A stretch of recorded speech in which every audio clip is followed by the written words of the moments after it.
Etapas o fases del cáncer. Las fases del cáncer van desde que se producen las primeras mutaciones de las células hasta que la enfermedad llega a su etapa final. Esto se conoce como historia natural. Todas las enfermedades tienen una historia natural que se explica desde el inicio de la enfermedad hasta su evolución y la muerte del paciente, sin la intervención de ningún médico. Se llama historia natural. Bueno, la duración de este proceso en adultos depende del tipo de cáncer y oscila entre meses y décadas. Es decir, un adulto puede estar enfermo de cáncer unos cuantos meses y morir, o puede estar décadas enfermo de cáncer y finalmente también morir. Es muy rara la sanación completa, pero también existe, sobre todo si se extrae el órgano que no es vital. En el caso de los niños, todo este proceso se produce con mucha mayor rapidez. ¿Por qué? Porque ellos se reproducen sus células más rápido. Como un niño está en crecimiento, en aumento de talla, de tamaño, está en aumento de células, pues más rápido. ¿Mm? Pudiendo incluso durar solo unos meses los nenes. Esto es debido a que las células que constituyen los tumores en la infancia son células más inmaduras que se dividen y multiplican con mayor rapidez que las que constituyen los cánceres del adulto, por lo que el desarrollo y evolución de los tumores en niños se producen en un periodo de tiempo menor. Ya dije por qué. Primera etapa, etapa cero. Lo primero que ocurre son los cambios celulares que dotan a las células de las características de malignidad, es decir, de multiplicación descontrolada y capacidad de invasión. Es la etapa más larga de la enfermedad y se denomina fase de inducción. A la etapa cero también se le llama fase de inducción. En ningún caso es diagnosticable ni produce síntomas. Esta fase puede durar hasta 30 años. Y 30 años con cáncer y no sabías, porque no tenías síntomas, porque apenas se están multiplicando de manera descontrolada y apenas están invadiendo órganos. Células que ya tienen daño, que son, digamos, malignas. Etapa 1A. La segunda etapa se denomina fase in situ. Entonces, la primera dijimos fase de inducción. Y la segunda etapa, que es la 1A, es la fase in situ. Se caracteriza por la existencia de la lesión cancerosa microscópica localizada en el tejido donde se ha originado. En los adultos suele durar entre 5 y 10 años dependiendo del tipo de cáncer. En ella tampoco aparecen síntomas o molestias. En determinados casos como el cáncer de mama, cuello uterino o colon, la enfermedad se puede diagnosticar en esta fase mediante técnicas que permiten su detección precoz, pero no es porque den síntomas, sino porque te obliga el gobierno o te invita a que te hagas un análisis, o tú dices, pues por si las dudas me voy a hacer una colonoscopía para ver si no tengo ahí células dañadas, a ver qué estudios, no sé, alguna otra técnica, alguna técnica radiológica, alguna técnica de imagenología avanzada, en fin. Pero no es porque tengas dolor, ni molestia, ni disfunción. Todavía no. Pero en la etapa 2A, miren lo que pasa. Posteriormente, la lesión, después de la fase in situ, después de la fase de inducción, viene la tercera etapa, que es la etapa 2A. Posteriormente, la lesión comienza a extenderse fuera de su localización de origen, invade tejidos u órganos adyacentes. Estamos ante la fase de invasión local. Entonces, fase de inducción, fase in situ, fase de invasión local. Etapa 0, 1A y 2A. En la edad adulta dura entre 1 y 5 años. La aparición de síntomas de la enfermedad depende del tipo de cáncer, de su crecimiento y de su localización.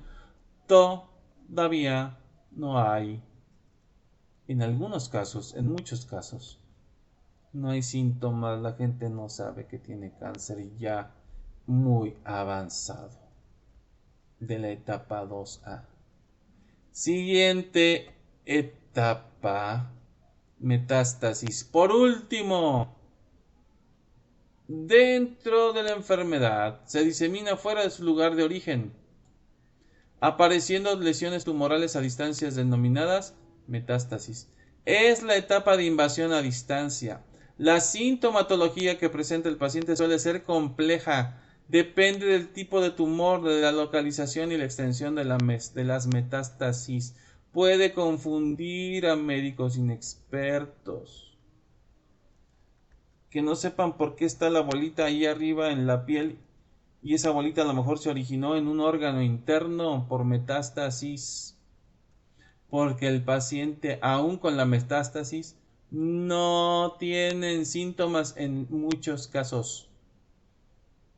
Qué feo, ¿verdad?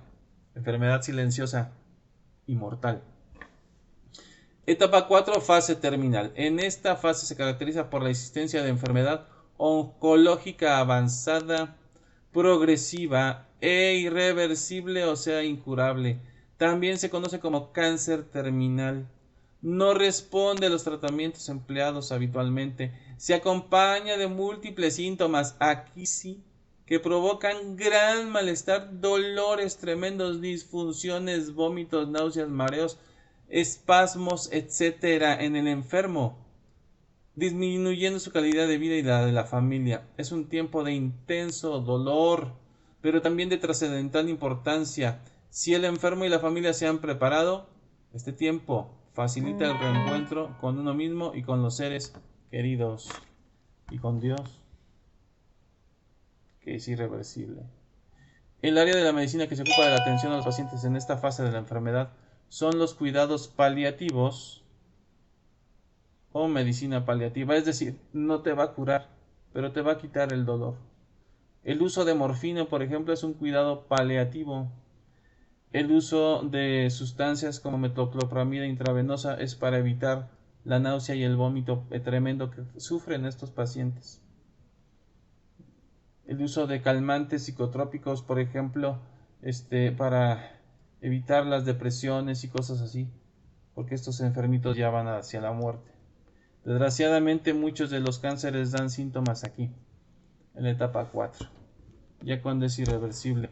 Por eso hay que estar constantemente en revisiones médicas, y en nuestra cultura detestamos, rechazamos, aborrecemos, criticamos y juzgamos a los que se preocupan por su salud y se están haciendo chequeos médicos, que son muy poquitos. Les decimos exagerados, les decimos hipocondriacos, les decimos, bueno, hasta de manera peyorativa, palabras altisonantes, en fin,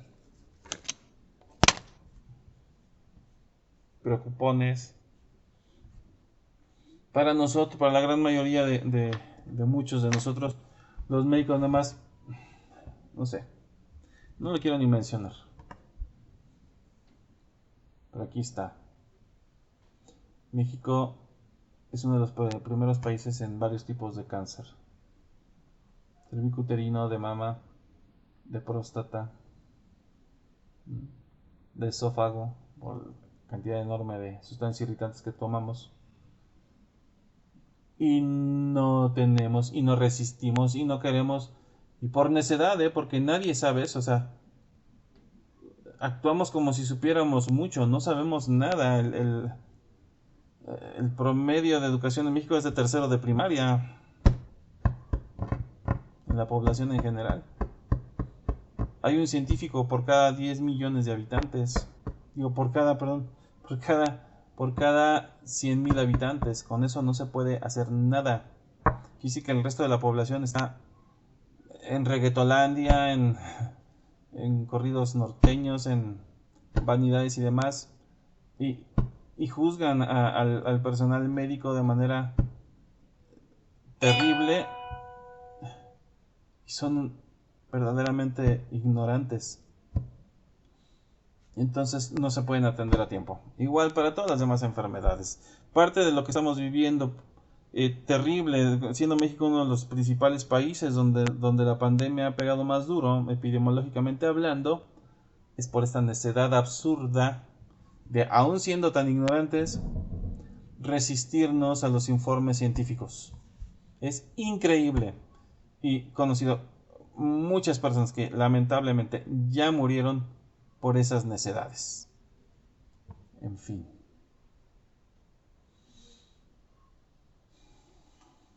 Finalmente, ¿cómo evoluciona el cáncer? La evolución de cada cáncer está sujeta a múltiples factores que vamos a ver en el próximo video.